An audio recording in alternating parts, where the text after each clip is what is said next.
Assalamualaikum warahmatullahi wabarakatuh. Waalaikumsalam warahmatullahi wabarakatuh. Billahi ta'ala wa li syafa'ati Rasulillah wa li mahabbati wa li qada'i hajatina wa hajatikum wa ala ma nawazalahu salih wa ala ma nawayna wa alaikum salihah wa aslan hadratika ya Allah hadiyatan wa mahabbatan wa tabarrukan syawal hadrat nabiyika Muhammad sallallahu alaihi wasallam wa ila rahi jamil ulamil amin wa syuhada wa salihin wal awliya wa kanu syahid radhil maghribi ya berikwabiya subhanahu wa ta'ala radhiyallahu anhu ajma'in wa ila rahi masyayikhina wa masyayikh al-bayt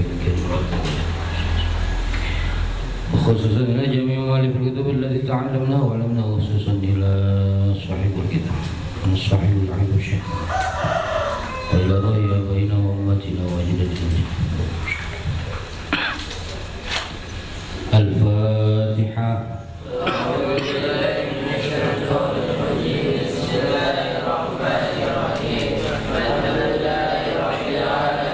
الرحمن الرحيم مالك يوم الدين إياك نعبد وإياك نستعين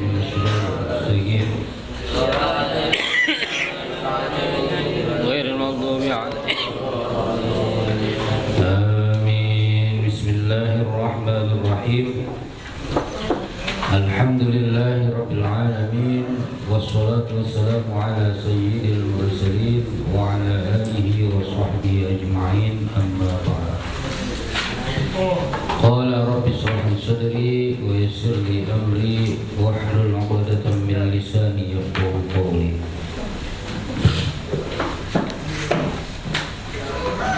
Masih melanjutkan dari pertemuan kita yang lalu, mari sama-sama kita teruskan. Bismillahirrahmanirrahim. Qala al-muallif rahimahullahu ta'ala wa nafa'ana bihi bi'ulumihi wa amaddana bi asrari wa anwari fid darain amin.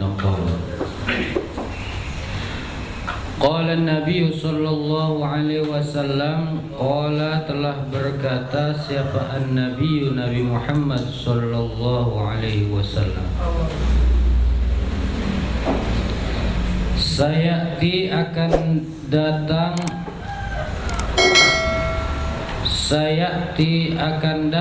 apa zamanun satu masa,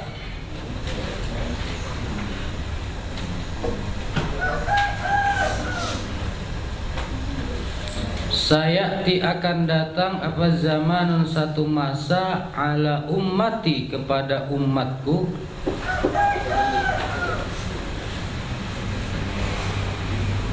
ala ummati kepada umatku, yafirruna keadaannya lari siapa ummati, yafirruna keadaannya lari siapa ummati, minal ulama'i dari ulama, minal ulama'i dari ulama, wal fuqaha'i dan fuqaha ahli fikih.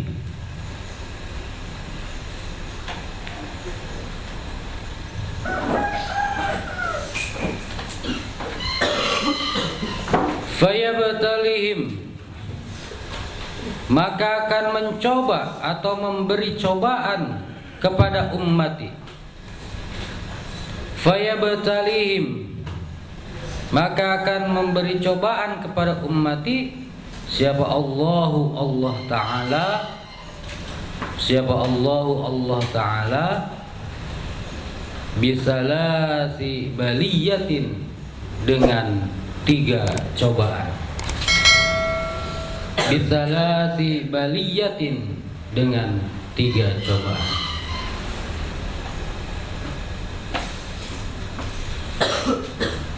Ulaha, adapun yang pertama dari baliyat,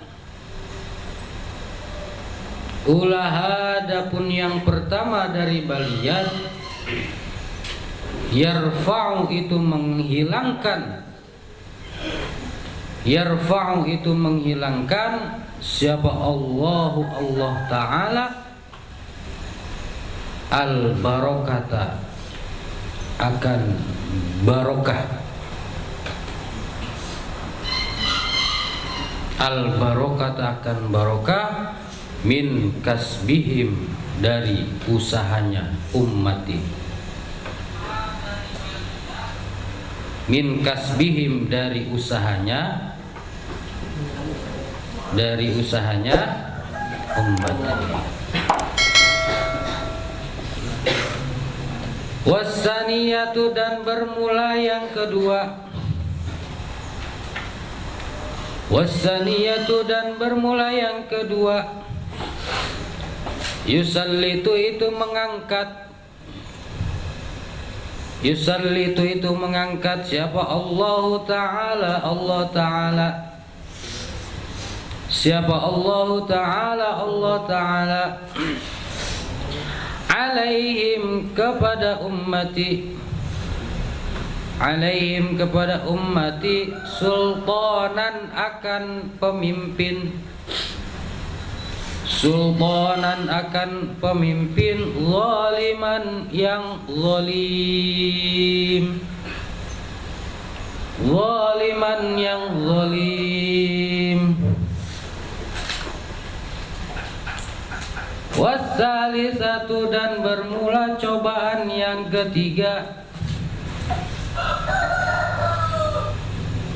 wasalisatu dan bermula cobaan yang ketiga, yakhrujuna itu keluar siapa ummati, yakhrujuna itu keluar siapa ummati, minad dunya dari dunya, minad dunya dari dunya, bighairi imanin, bighairi imanin dengan tanpa iman.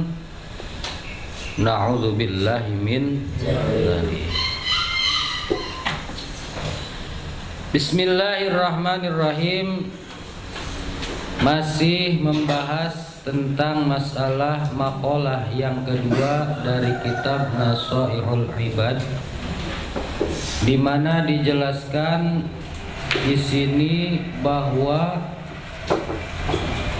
kita diperintah oleh Rasulullah Shallallahu Alaihi Wasallam untuk senantiasa tidak jauh dari ulama, selalu bergaul dari ulama, dan juga mendengarkan dari ucapan-ucapannya hukama. Kenapa? Kenapa alasannya? Kenapa hayu? Alasannya kenapa? Astagfirullah. Karena Allah Ta'ala menghidupkan hati-hati yang mati binuril hikmati dengan cahaya cahaya hikmah. Berarti kesimpulannya bahwa kita disuruh untuk dekat dengan ulama, dengan orang-orang soleh, tujuannya untuk menghidupkan hati kita, agar supaya hati kita ini dipenuhi dengan cahaya hikmah atau cahaya-cahaya ilahiyah yang akan menuntun kita dalam perjalanan kehidupan yang menuju ridha Allah Subhanahu wa ta'ala.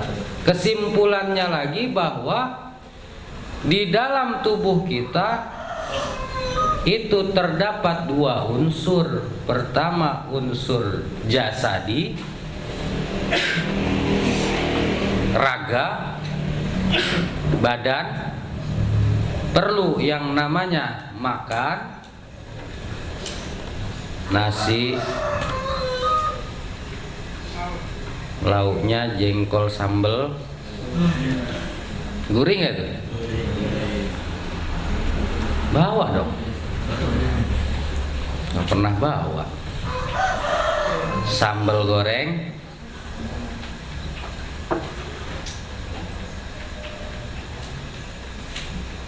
itu makannya. Tapi ada juga selain raga adalah jasmani, rohani. Dan itu juga perlu makan biar supaya tidak mati. Bagaimana caranya? Dekat-dekat dengan ulama, dekat-dekat dengan orang soleh, agar ruhani kita tidak mati. Orang kalau ruhaninya mati repot. Repot. Kayak mayat hidup, zombie bergerak, misalkan seperti yang di film-film itu, bergerak tapi tanpa tahu arah dan tujuan. Makanya bersyukur kita berada di pondok pesantren bersama dengan orang-orang soleh, bersama para ulama. Mudah-mudahan ini menjadi wasilah agar jiwa dan raga kita sesuai seiring berjalan. Kadang-kadang walaupun sudah di pondok pesantren, namanya orang mungkin ruhnya masih belum hidup, hatinya masih mati, ada aja yang demen ngelanggar. Ucuk-ucuk ke belakang, pinggir tangga, dia ngapain? Nah, kabur. Nah, itu menandakan kalau orang sering melanggar itu berarti mati hatinya. Dibilangin kagak ngerti. Kayak mayat hidup jadinya. Nah, mudah-mudahan itu juga menjadi sebuah pelajaran buat kita bahwa di pondok pesantren itu mumpung kita bersama dengan orang-orang soleh, ada guru-guru kita, ada ustadz-ustadz kita, maka jadikan kesempatan itu untuk belajar. Bahwa dikatakan dari Nabi Muhammad sallallahu alaihi wasallam bahwa Nabi telah berkata, qala an-nabiy sallallahu alaihi wasallam, sayati zamanun ala ummati yafirruna minal ulama'i wal fuqaha fayabtalihimullahu bisalasi baliyatin.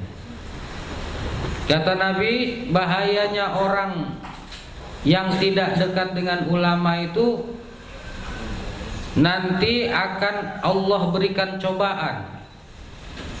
Sayati akan datang zaman satu masa terhadap umatku, yafirruna minal ulama'i wal fuqaha, orang pada lari dari ulama dan fuqaha. Kapan itu zamannya? Nggak tahu kapan. Apakah zaman sekarang? Ya belum tentu. Karena alhamdulillah sampai detik ini masih banyak juga orang yang dekat dengan ulama.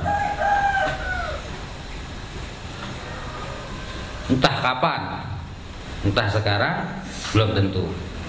Entah nanti, mungkin. Mudah-mudahan kalau zaman sekarang itu masih banyak orang yang terus dekat dengan ulama. Mana buktinya? Pondok-pondok pesantren masih banyak santrinya. Pondok-pondok pesantren masih diminati oleh masyarakat luas.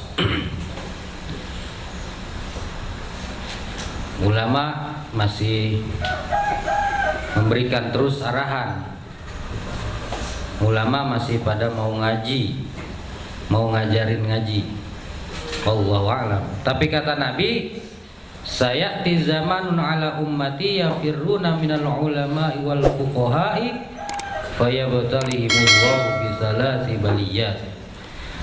Akan datang satu masa di mana umatku nanti akan lari dari ulama dan fuqaha, maka di saat itulah fayabtalihimullahu bisalasi baliyatin, Allah akan memberikan cobaan dengan 3 cobaan. Ini bahayanya kalau orang lari dari ulama. Mana yang pertama? Ulaha yarfa'ullahul al-barakata min kasbihim. Yang pertama, Allah akan mengangkat keberkahan dari usaha yang dia lakukan. Apa sih berkah itu? Berkah itu adalah sesuatu yang baik dan terus bertambah kebaikan. Jadi usaha walaupun untung besar tapi nggak ada berkahnya, bahaya nggak kalau begitu? Woroh, bahaya nggak? Tegang amat. Biasanya nggak di syuting jadi tegang. Ya, berkah itu penting buat kehidupan. Berkah itu apa sih? Banyak, bersyukur dikit, bersabar. Banyak bersyukur, sedikit cukup. Itu berkah. Misalkan ya ada santri kirimannya jajannya banyak, bersyukur. Kalau kurang sampai ngutang-ngutang, ya sabar. Mungkin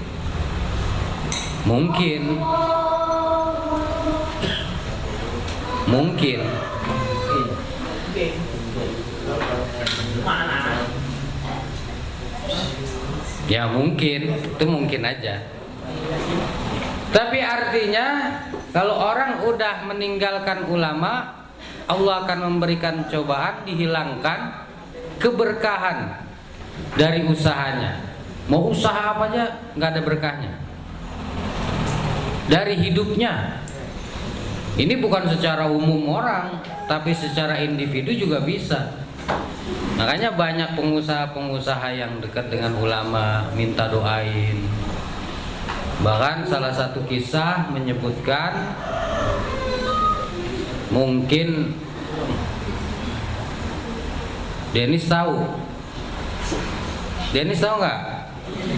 Gudang garam, kamu tahu nggak gudang garam? Atur. Gudang garam tahu nggak? Signatur gudang garam kamu tahu kan? Biasa aja dong mukanya. Bijal tahu Bijal? Hah? Tahu ya? Ayo. Ipul. Tahu Bol? Hafal. Jangan melakukan sesuatu yang belum waktunya. Zolim namanya. Ingat itu ya. Apalagi ngajak-ngajak orang pada melanggar satu peraturan. Wah, itu bahaya. Bahkan dikisahkan bahwa orang yang punya pabrik gudang garam itu dulu pernah dekat dengan ulama sebelum pabrik gudang garam ini besar. Kamu tahu pabrik gudang garam? Wah, nggak ada yang tahu. Belum pernah ke sana. Itu adanya di Kediri, Jawa Timur. Itu luasnya pabriknya berhektar-hektar. Punya sekitar 4 pabrik. Satu pabrik itu sekitar 15 sampai 20 hektar. Tapi dulu sebelum maju itu home industry datang ke Kiai Mahrus Ali Lirboyo minta doanya. Orang Cina itu yang punya. Karena dekat dengan ulama, akhirnya berkah. Kata Kiai, nanti usaha kamu maju, Tapi salah satunya tidak boleh pakai mesin. Makanya orang Kediri itu banyak yang kerja di pabrik gudang garam. Biar supaya apa? Kenapa nggak pakai mesin? Biar supaya menyerap tenaga kerja. Salah satu keberkahan orang yang dekat dengan ulama, usahanya maju. Malah kalau pengen maju dekat sama ulama. Tapi jangan karena pengen usahanya maju dekat sama ulama. Ya. Ntar kalau usahanya nggak maju, nggak dekat sama ulama, repot. Yang kedua, wasani yusallitullahu ta'ala alaihim sultanan zaliman. Allah akan mengangkat kepada umat itu sultanan atau penguasa, pemimpin zaliman yang zalim.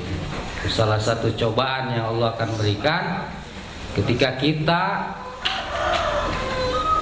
jauh dari ulama, Allah akan mengangkat pemimpin. Sultan, bisa saja presiden, bisa saja gubernur, bisa saja wali kota kita, bisa saja camat, lurah, RW, RT.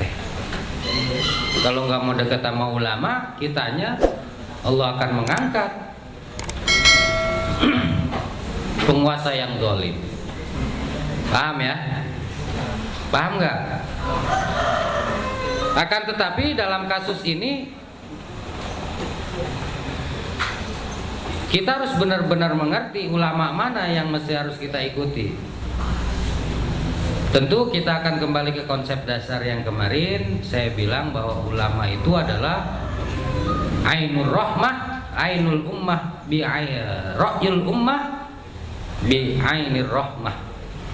Ulama itu adalah orang yang melihat umat dengan pandangan kasih sayang. Artinya kalau kita dekat sama ulama, kita tanya diri kita ini, semakin cinta nggak sama Allah, semakin cinta nggak kepada makhluk Allah. Kalau yang ada kita ketemu sama ulama, kemudian yang ada makin benci sama orang, nah, itu makin rajin ibadah, oh berarti bukan ulama itu. Tinggalin. Ya, ulama itu adalah orang yang selalu mengajak kita untuk mengingat kepada Allah dan mengajak untuk selalu berbuat baik kepada sesama manusia, kepada sesama makhluk ciptaan Allah. Mau manusia, mau binatang sama saja.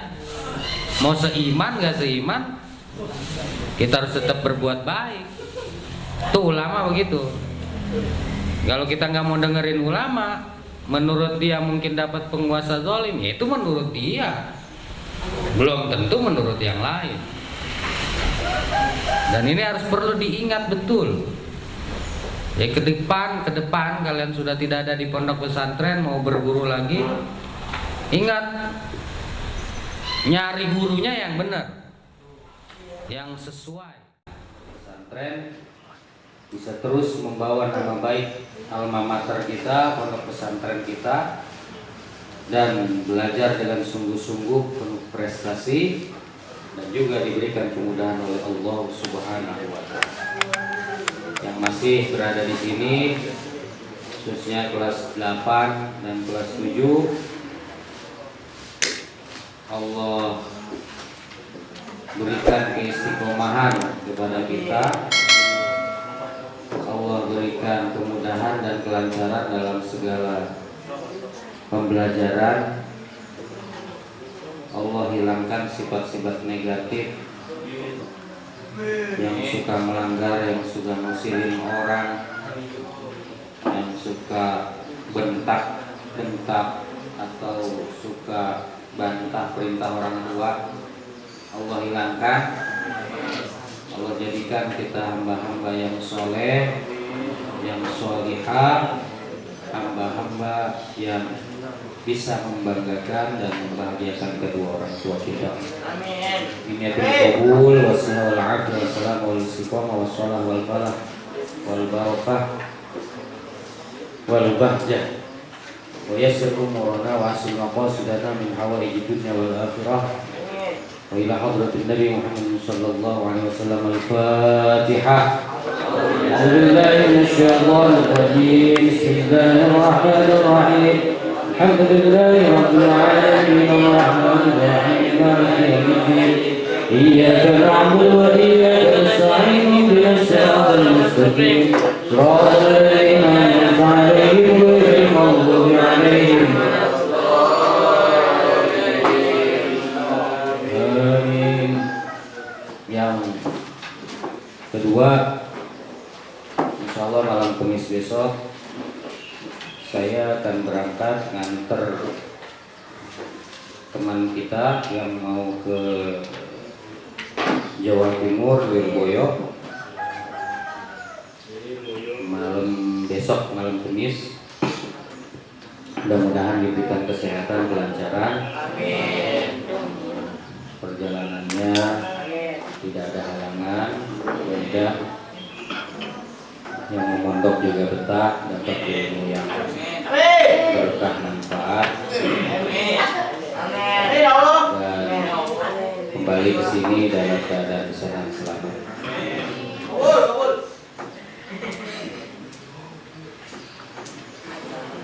Al-Fatihah. A'udzu billahi minasy syaithanir rajim. Bismillahirrahmanirrahim. Alhamdulillahi rabbil alamin arrahmanir rahim maliki yaumiddin. Iyyaka na'budu wa iyyaka nasta'in ihdinas siratal mustaqim siratal ladzina an'amta 'alaihim ghairil maghdubi 'alaihim waladdallin. Satu lagi yang kelas 9 mau mondok di mana saja. Ada yang ke Cirebon, kemarin sudah saya telepon teman saya yang ada di Cirebon. Alhamdulillah itu pesantren NU itu Bina Insan apa itu? Insan bukan sini. Itu kalau kita baca background biografi pesantrennya kebetulan sama. Itu merupakan salah satu pondok pesantren alumni dari pondok pesantren Lirboyo di sana itu.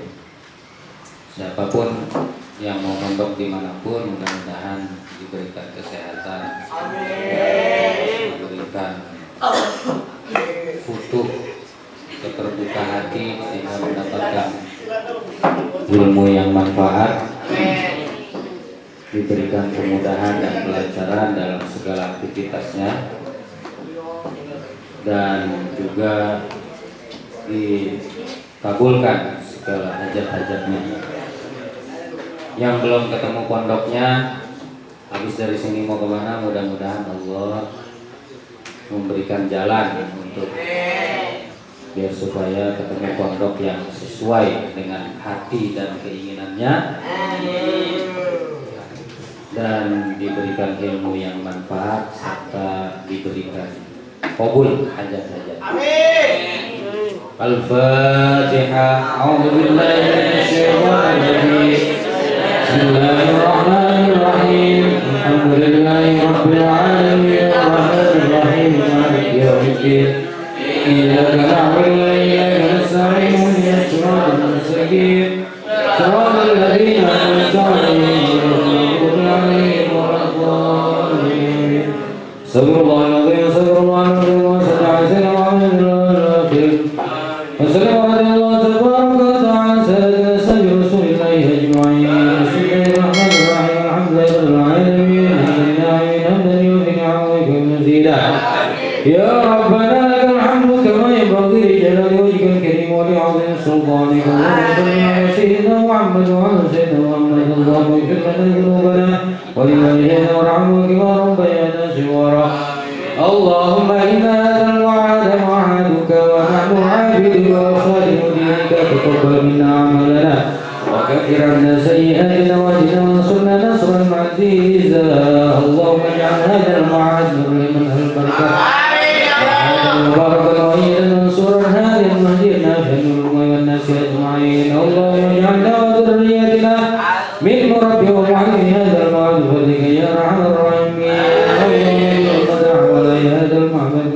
من أهله يا ذا الجلال والإكرام. اللهم اجعلنا وذريتنا وتلاميذنا من أهل العلم ومن الخير ومن أهل القرآن الكريم ومن عبد القرآن الكريم ومن حملة القرآن الكريم ومن حفاظ القرآن الكريم ومن سيد الشفاعة يوم القيامة آمين يا رب العالمين. اللهم اجعلنا يا الله، اللهم ارزقنا يا الله رزقا على طيبا واسعا مباركا يا الله. ربنا آتنا في الدنيا حسنة وفي الآخرة حسنة وقنا عذاب النار. صلى الله على سيدنا محمد والحمد لله رب العالمين. رب انفعنا بما علمتنا رب علمنا الذي ينفعنا رب فقنا وقبل لنا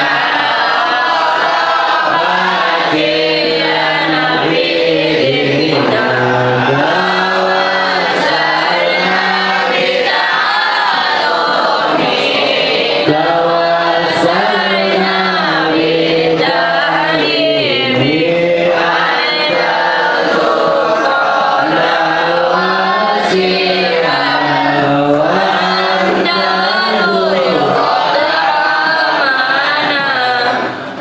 السلام عليكم warahmatullahi wabarakatuh.